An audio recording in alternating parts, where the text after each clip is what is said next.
And we do welcome Coptic minister, board of director member, and he's a teacher, he's a healer, and his name is Steve Krejcik. We welcome him tonight, founder of Grey Wolf Healing Therapies. Steve has helped thousands of opportunities to clear emotional and energetic roadblocks for individuals using their techniques of the Akuro shamans of Peru. That's what he channels into.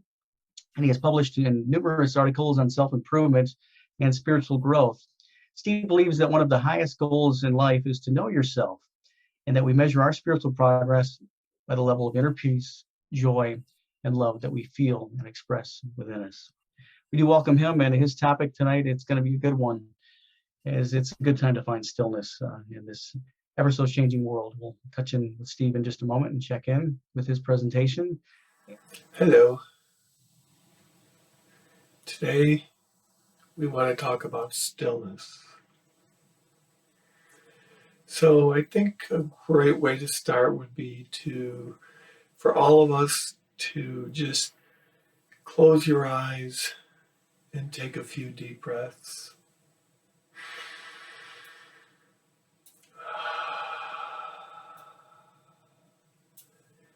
And I'm going to play a sound, and I want you to just follow that sound into the silence.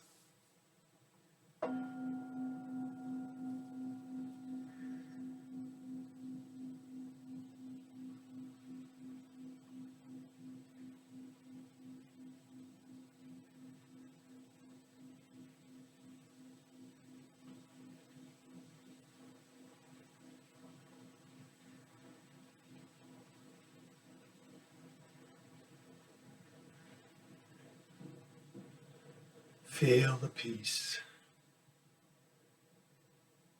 Focus on the breath.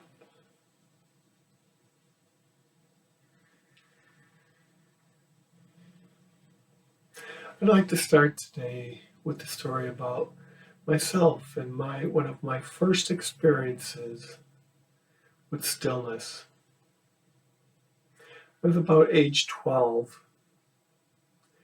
And the doctors had informed me that I would have to have surgery because I had a vascular problem in my neck. So we went to the hospital, and I went in for surgery, and they put me out, put me to sleep. And the next thing I know, I heard these loud buzzers, this loud buzzing sound.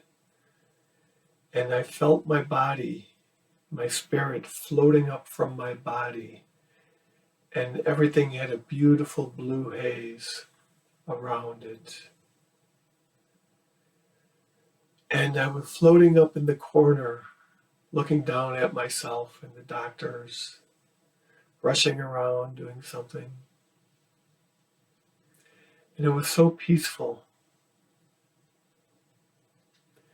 To me, it was consciousness without the influence of the five senses or all of the senses, without the influence of all of the past emotions and all of the conditioned response that we experience. It was all gone like a dream. And so from this, I realized that there are actually two parts to our consciousness. There's the thinking mind, and then there's the still mind. The still mind, in a way, is the observer. But what happens to us is through life, we are taught all about materialism, all about focusing on the body and doing this and pleasure and eating and all these things, and guilt and all of the things that society teaches us. And all of these things build up and build up and build up. And we could call them habits, if you will. They could be called addictions. They could be called whatever. And these habits control us. This is kind of the thinking mind, what the thinking mind does. And after a while, we are so focused on the thinking mind and so focused on what we see and hear with our senses that we completely forget about that other still part that we experience when we're born. that we have when we're born. If you ever look into the eyes of a newborn infant, you see that peace, that joy, that love, that stillness. So the question is, I guess, ultimately is, how do we get back to that stillness? How do we know what it is? How do we know how to get back there? And so, um, one way to do that, maybe let's go back to my surgery story and my NDE experience. Before the surgery, I asked the doctor what would happen if I didn't have the surgery.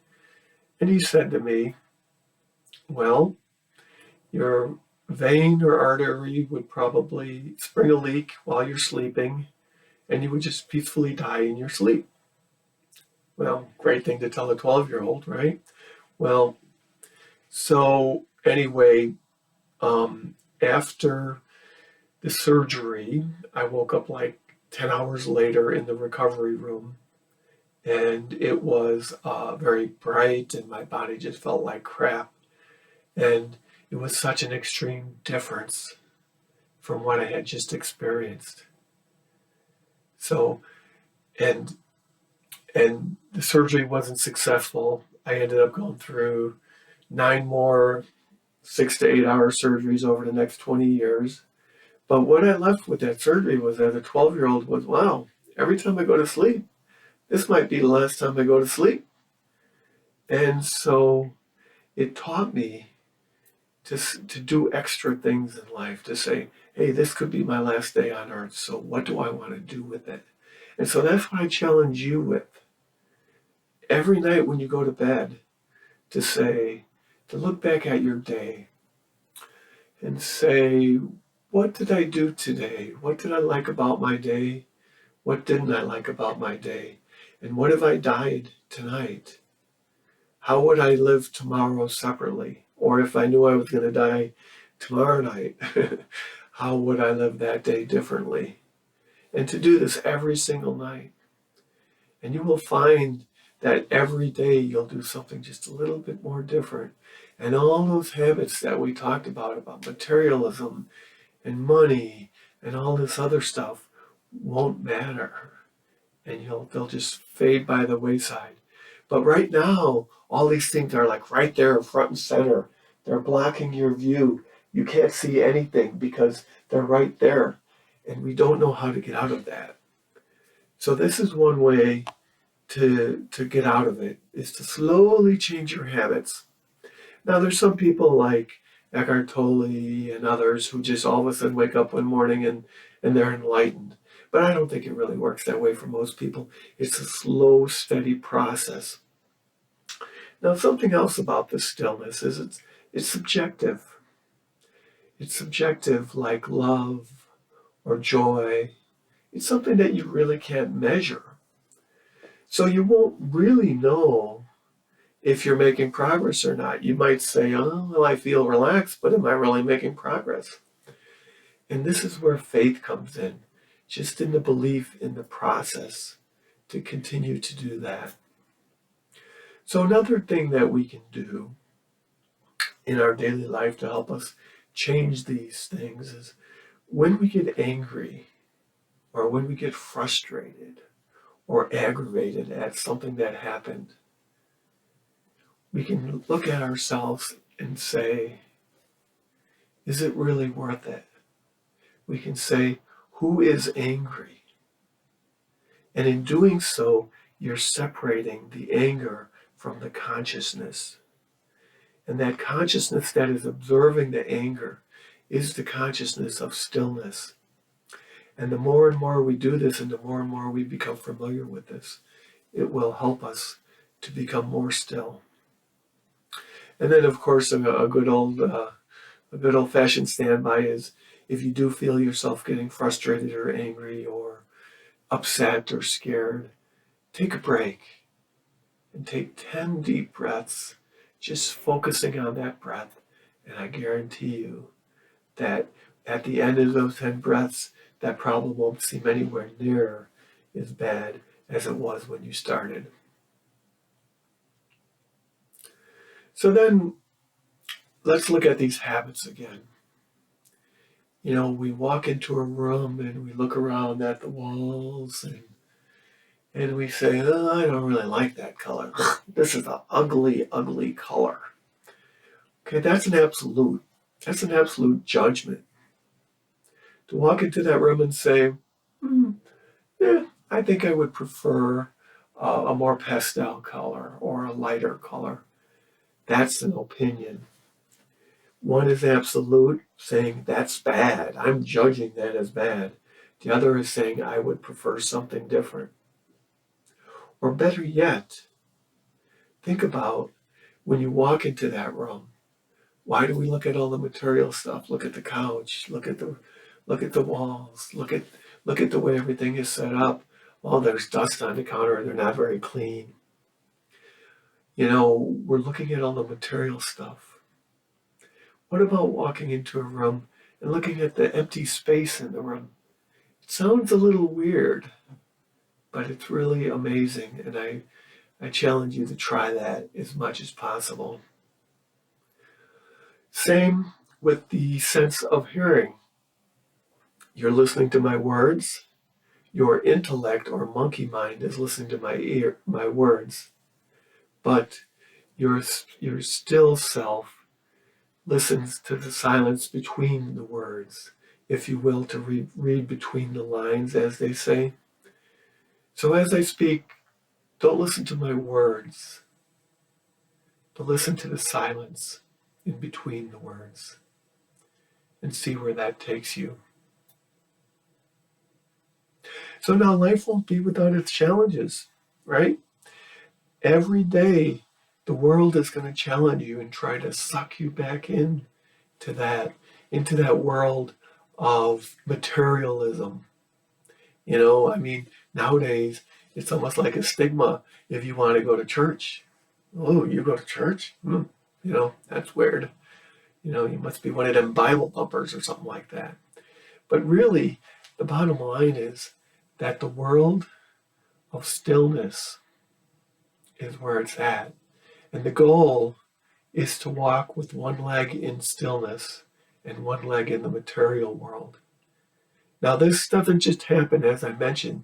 We have to be constantly vigilant in watching our thoughts and our feelings. And when these things come up that,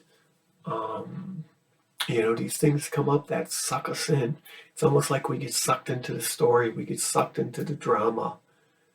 And when we do that, suddenly, the world goes crazy. And what's going on? I'm afraid. I don't want to go out because I might get COVID and die.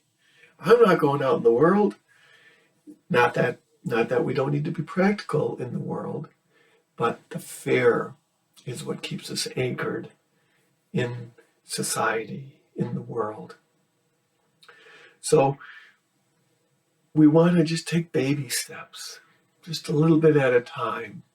If you're going through a divorce and you're fighting with your ex, you don't want to try working on that. You'd rather try doing something simple. Maybe in the office there's a person who annoys you just a little bit. Maybe you want to try working with them.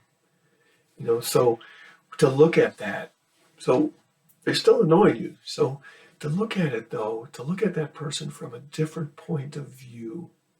In other words, to look at that person and walk a mile in their moccasins, or to look at them from this still view that is full of compassion and understanding, and to realize that it's nothing personal against you. They're just living out their own habits and they're stuck in their own material world also. So just to realize that and to accept that and say, they're in their path and that's what they need right now. The world brings us exactly what we need right now to help us to step out of that. In fact, that's a good way to tell what you need to work on. You can say, well, what upset me today? That guy cut me off when I was driving. That really upset me. Well, how can we change that? How can we change that habit? Just like anything. An alcoholic just, they don't stop drinking. They take it one day at a time. What can I do today to help me to believe that and to change that habit? And it doesn't matter whether it's alcohol or sugar or even watching the news. Do you have to watch the news every day or listen to the radio every day? Or do you have to have that bowl of ice cream every night after dinner? And not that there's anything wrong with any of those things, but it's when you have to have it, that it becomes a habit. So do this. If there's anything that you think that might be a habit, just stop it for a week and see what happens. It's very interesting. You might find out some amazing things about yourself. Just pick something that you regularly do, some routine, and say, I'm not going to do that for a week and see what happens. And another aspect of all this is I'm not talking about being stupid or allowing abuse from others. Sometimes if another is being abusive to you, you need to just walk away, or you need to firmly state, this is not what I like. This is not the way I want to be treated to that person. If you can say that. If you can't say that, maybe you need to walk away from that person and try to learn about these habits on your own, and then go back and try it again with either that person or a separate person, either then or in a couple months. But the idea is that stillness doesn't happen overnight. Stillness is a process, and you can't measure it. So what do we do to find stillness? How do we separate? How do we separate from our senses?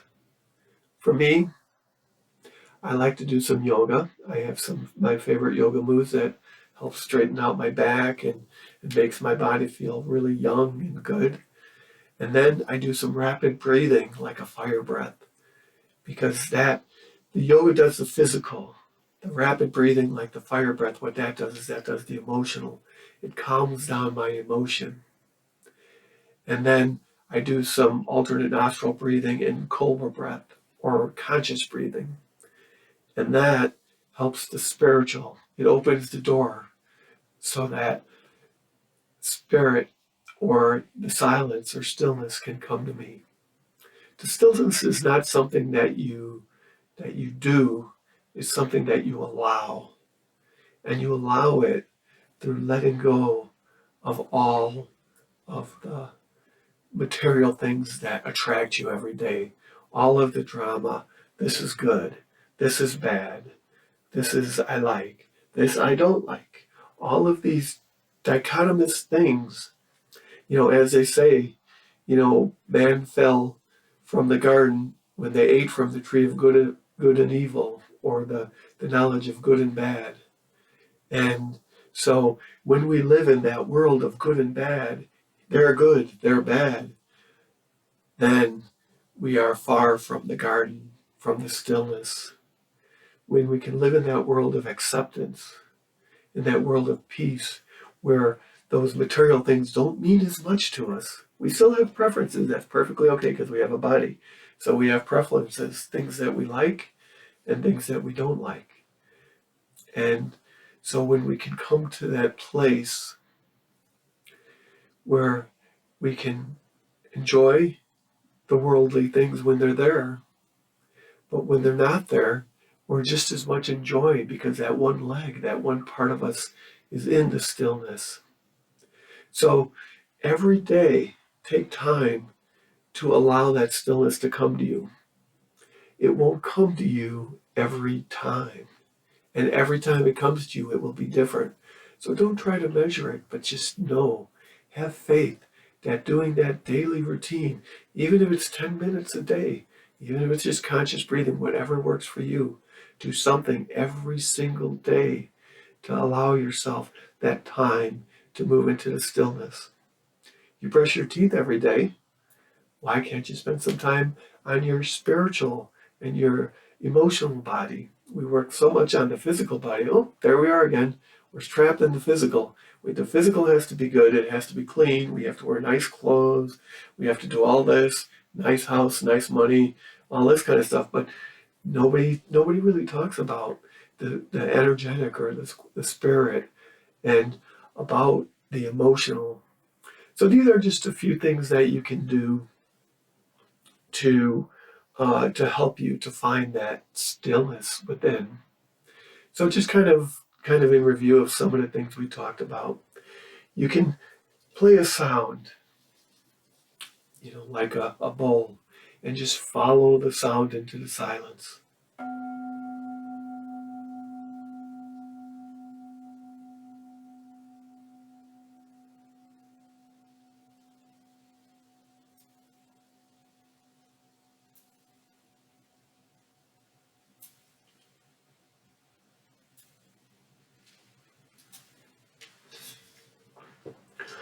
Or you can look at the space of a room and look at and listen to this silence between the words. Another way to enter into the peace. Every day before you go to bed, review your day and say, what did I do today? What did I do that was bringing me closer to my joy, closer to my peace, closer to my stillness? And then at the same time, what did I do that was bringing me further away from that? Did I say something that was not good?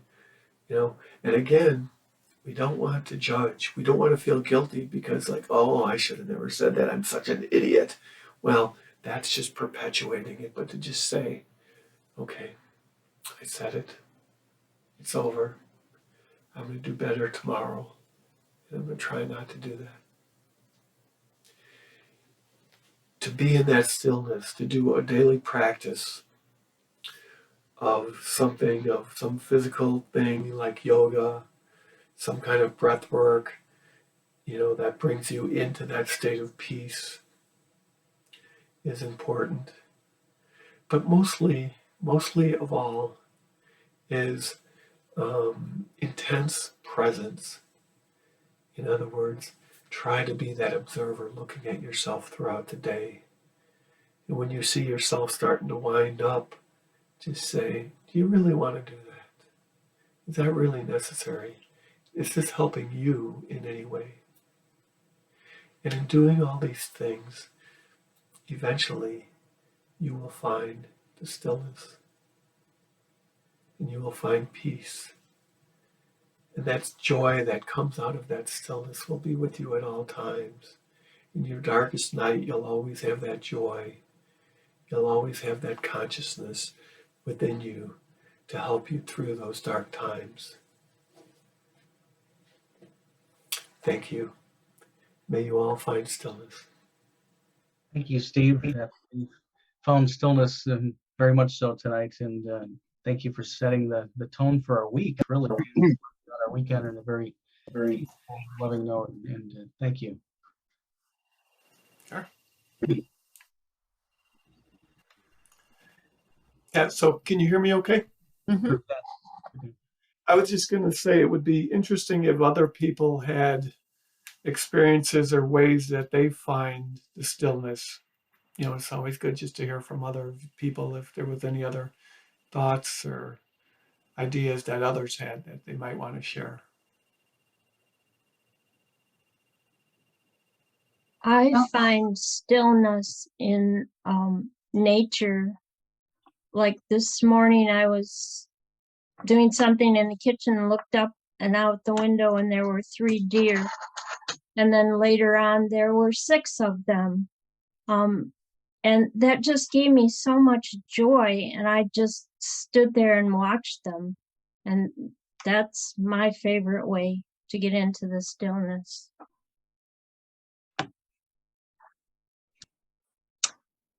I have just a super simple. I take several breaks during the day, and I try to spend at least 5 minutes just breathing, just sitting and noticing my breath, and deep breathing, and it works pretty well.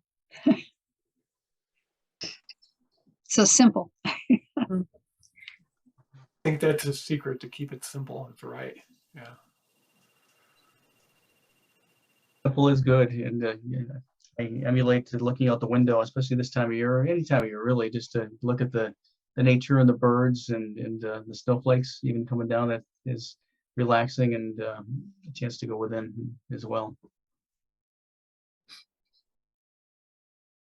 I exercise and meditate every day. Every day it's something that I get a lot of.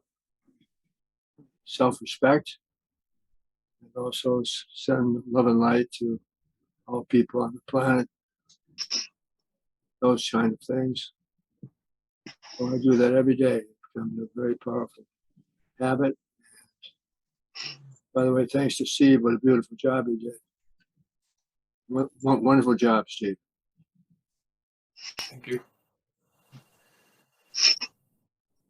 I liked how Claudia's in-depth explanation of meditation fit with what you gave to us, Steve. It was very good.